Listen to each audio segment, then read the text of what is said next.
Giselle ungkap Gempita punya gebetan di usia 9 tahun. Hal tersebut diungkap Giselle pada salah satu akun gosip yang kemudian viral. Di sana, Giselle menuturkan wajar-wajar saja bila Gempi sudah memiliki gebetan. Padahal, Gempi baru berusia 9 tahun. Tetapi, mantan istri Gading Marten ini menuturkan bahwa sang putri mulai memiliki rasa tertarik dengan lawan jenis. Gak lah ya, kan wajar. Itu pasti ada di setiap manusia, jadi arahin aja. Kita tinggal kasih tahu aja oh ini naksir.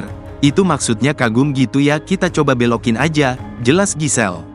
Terlebih, Giselle juga menyinggung soal Rafattar Malik Ahmad yang sedari kecil dekat dengan sang putri. Menurut Giselle, Gempi dan Rafattar hanya bersahabat saja dan tak ada rasa suka. Ya gak apa-apa, ini mereka bertiga, Gempi, Rafattar, Thalia, dibilang cinta segitiga. Kocak memang orang-orang, padahal kan bersahabat ya Thalia, tandas Giselle. Giselle dan Gading mesra bareng lagi hingga disebut diam-diam sudah rujuk. Hubungan Gading Marten dan Gisela Anastasia alias Giselle jadi sorotan usai keduanya kembali menunjukkan kemesraan bersama di media sosial. Gading dan Giselle diisukan sudah rujuk dan kembali membina rumah tangga bersama gara-gara keduanya tampak mesra bareng lagi di media sosial.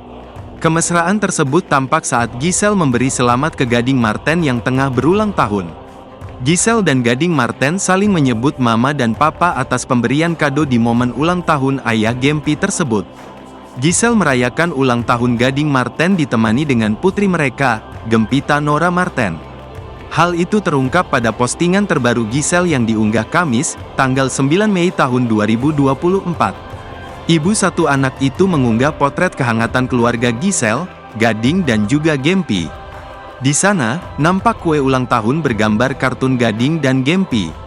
Sementara itu, Giselle juga mempersiapkan kado spesial untuk mantan suaminya. Selamat ulang tahun Papa Ding @Gadiying, tulis caption Giselle.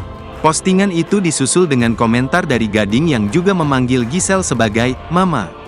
Tang Uma kadonya juga balas Gading. Hal ini menimbulkan spekulasi dari netizen yang menduga keduanya sudah rujuk secara diam-diam.